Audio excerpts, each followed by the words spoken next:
Hello student, welcome back to my new video. इस video में मैं आप सबको क्लास 10 की गणित और चैप्टर नंबर दूसरा यानी कि बहुपद का फुल कंसेप्ट बताने वाला हूं, जो कि आपके लिए काफी महत्वपूर्ण होने वाला है।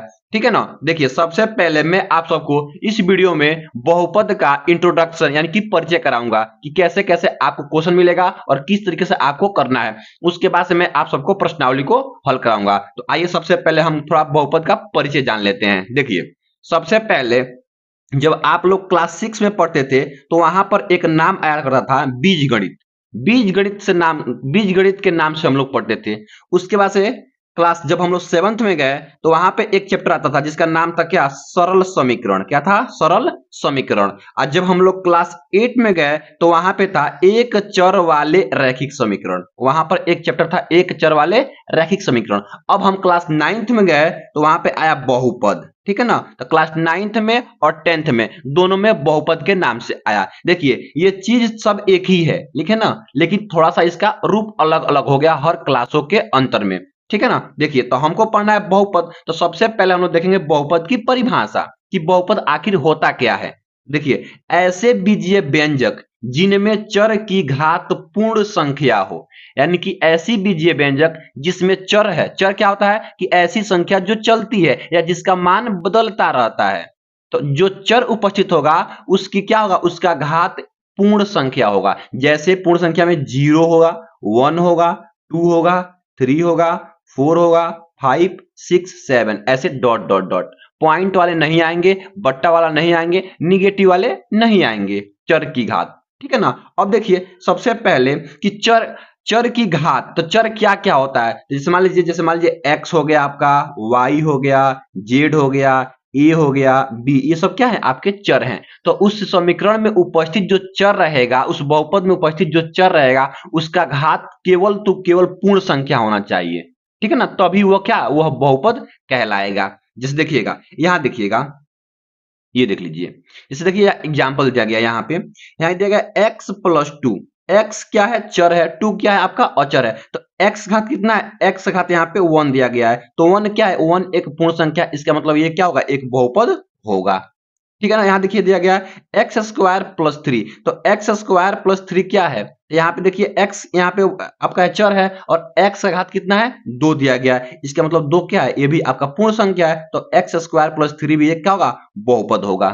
ठीक है ना। अब देखिए यहाँ पे √x+4। अंडर रूट का मतलब होता है 1/2। क्या होता है, 1/2। तो यहाँ x का घात हो गया आपका 1/2। तो क्या 1/2 आपका पूर्ण संख्या है? नहीं, पूर्ण संख्या नहीं है। इसका मतलब यह बहुपद नहीं होगा।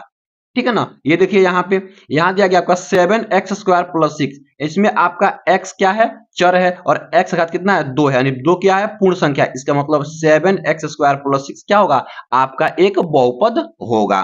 यहाँ देखिए 2x और इसका पावर दिया गया 1/2 अब +7। देखिए x का घात 1/2, इसका मतलब 1/2 आपका पूर्ण संख्या नहीं होता है। इसका मतलब पूरी यह बहुपद नहीं होगा।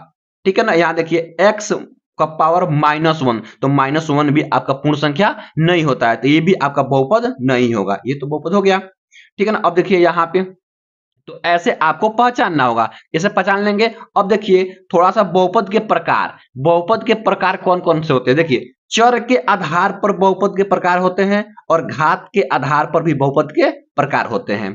ठीक है ना। देखिए, चर के आधार पर क्या होता है कि इसमें चर एक चर होता है या 2 चर होता है या 3 चर होता है। तो देखेंगे कि यहाँ अगर जिसमें एक चर हो, जिसमें मान लीजिए एक चर हो, एक चर हो एक चर हो, तो उसको क्या बोलेंगे हम लोग, एक चर वाले बोलेंगे। क्या, एक चर वाले, एक चर वाले बहुपद।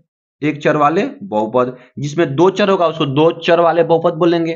ठीक है ना। और उसका देखिए घात के आधार पर बहुपद कितने प्रकार होते हैं। देखिए, पहला आपको पढ़ना है इसमें रैखिक बहुपद। क्या पढ़ना है, रैखिक रैखिक बहुपद, लीनियर पोलिनोमियल। रैखिक बहुपद जिसका घात कितना होता है, इसका घात 1 होता है। जिसका घात 1 होता है उसको क्या बोलते हैं हम लोग, रैखिक बहुपद बोलते हैं। जिस भी बहुपद का घात 1 होता है उसको हम लोग क्या बोलते हैं, रैखिक बहुपद बोलते हैं। दूसरा आपको पढ़ना है, दूसरा द्विघात बहुपद। क्या पढ़ना है, द्विघात बहुपद, द्विघात बहुपद, ठीक है ना। इसका घात आपका कितना होता है, इसका घात आपका होता है 2। यानी जिस बहुपद का घात 2 होता है उसको क्या बोलते हैं हम लोग, द्विघात बहुपद बोलते हैं। तीसरा हमको पढ़ना है, तीसरा नंबर त्रिघात। क्या पढ़ना है हमको, त्रिघात बहुपद, त्रिघात बहुपद जिसका घात कितना होता है, 3 होता है। ऐसी बहुपद जिनका घात कितना हो, 3 हो, उसको क्या बोलते हैं हम, त्रिघात बहुपद। देखिए ये आपका घात के अनुसार हो गया, और कुछ क्वेश्चन आता है जो पद के अनुसार होता है, तो ये तो आप पहचान लेंगे क्योंकि आप लोग 6, 7, 8, 9 में पढ़ के आ रहे हैं कि अगर एक पद होगा तो एक पदीय बहुपद बोलते हैं, दो पद होगा तो द्विपदीय बहुपद बोलते हैं, 3 पद होगा तो त्रिपदीय बहुपद बोलते हैं, ठीक है ना। तो ऐसे कर लेंगे। अब देखिएगा थोड़ा सा हम लोग शून्यक के बारे में जान लेते हैं, क्योंकि शून्यक से संबंधित क्वेश्चन आएगा। थोड़ा सा हम लोग शून्यक के बारे में जान लेते हैं। देखिए शून्यक, शून्यक के बारे में जान लेते हैं। जैसे मान लीजिए ये आपका x+2 है, x+2 है, तो बोलेगा कि x+2 का शून्यक क्या होगा। तो जब भी शून्यक बोलेगा निकालने के लिए तो क्या करेंगे, उस बहुपद को हम बराबर 0 कर देंगे, और यहां से हम लोग x का मान निकाल लेंगे, और यही आपका x का मान उस बहुपद का क्या हो जाएगा, शून्यक हो जाएगा। तो x इक्वल टू क्या हो जाएगा, इधर 2 किस में है, प्लस में जाएगा तो हो जाएगा माइनस में, तो आपका हो जाएगा माइनस में। तो -2 क्या हो जाएगा, इस बहुपद का शून्यक हो जाएगा। यानी कि शून्य का मतलब ये हुआ कि अगर -2 इस समीकरण में रख दें तो इस समीकरण का मान क्या हो जाएगा, शून्य हो जाएगा। ठीक है, तो x का वह मान जिस पर बहुपद का मान कितना हो जाए, शून्य हो जाए, तो वह बहुपद का शून्यक कहलाता है। ठीक है ना। अब देखिए इसी से संबंधित आप सभी को क्वेश्चन मिलेगा प्रश्नावली 2.1 में।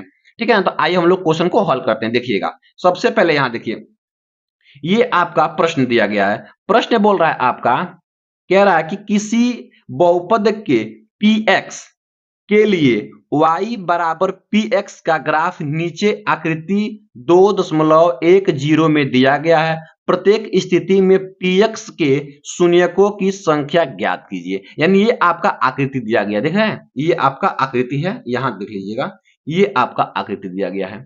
और इस आकृति में देखिएगा, इस आकृति में 6 ठो आकृति आपको दिया गया है, और इस 6 ठो आकृति में कह रहा है कि हमको प्रत्येक बहुपद का क्या निकालना है, शून्यक निकालना है। तो समझ लीजिए अगर ऐसे आपको ग्राफ दिया जाएगा और जब भी आपको शून्यक निकालने के लिए कहा जाएगा तो हमको यही पता रहता है कि हमको x का मान ही हमको क्या होता है, शून्यक के बराबर होता है। क्या होता है, शून्यक के बराबर होता है। यानी कि x अक्ष पे देखिए ये आपका x अक्ष है और ये आपका y अक्ष है। यानी कि ये जो आपका रेखा है यहां दिया गया है, यहां दिया गया कर्व के रूप में, यहां भी दिया गया है।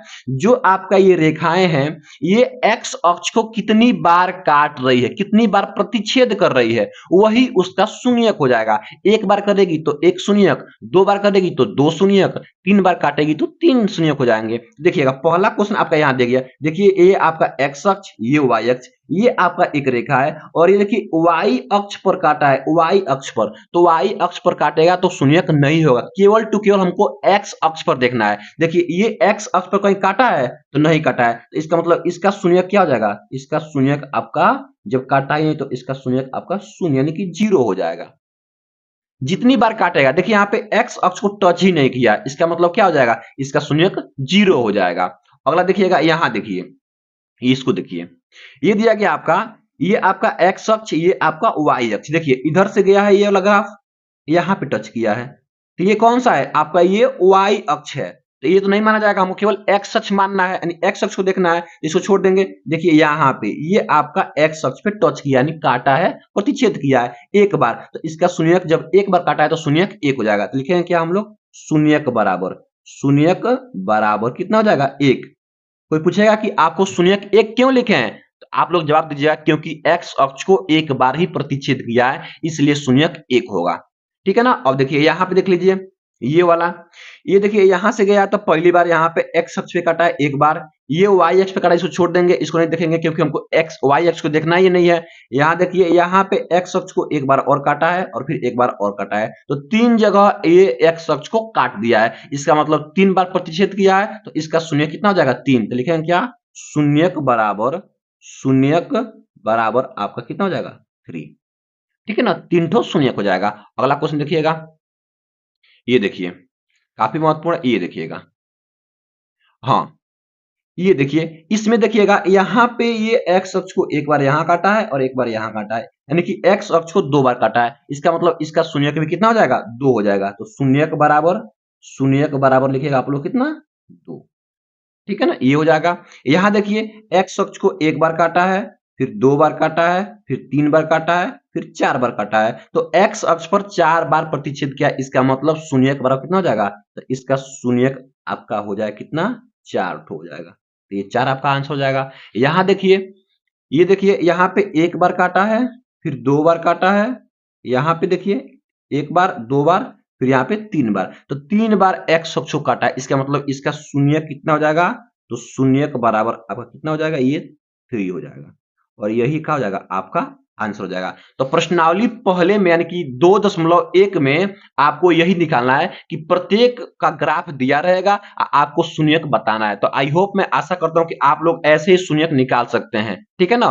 तो आप लोग अगर वीडियो को अच्छा लगा है तो आप लोग वीडियो को लाइक कर दीजिए। आप लोग अगर चैनल पे नए हैं तो चैनल को सब्सक्राइब कर लीजिए, ताकि ऐसा ही वीडियो आप लोगों को हमेशा मिलता रहे और आप लोगों को पढ़ने में बहुत ही आसानी मिले। Thank you for watching this video.